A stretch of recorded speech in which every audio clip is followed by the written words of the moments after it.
ഒരു ആവശ്യത്തിന് മുന്നേ എന്റെ കൂടെ ഒരു ജനമില്ല. കള്ളിന് തൊട്ടിന് മാത്രം എന്റെ കൂടെ എല്ലാവരും. സ്നേഹം കൊണ്ട് മാത്രം ഞങ്ങളുടെ കൂടെ യാര്?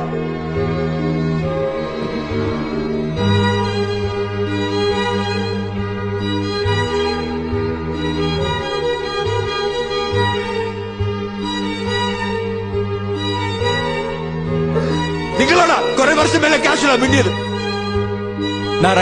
രംഗ. നിന്റെ പേരെന്താടാ? ബിബി. ശാന്തൻ. അജു.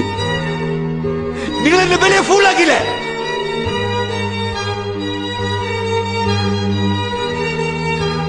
എനിക്ക് സഹിക്കാൻ പറ്റില്ലപ്പാ.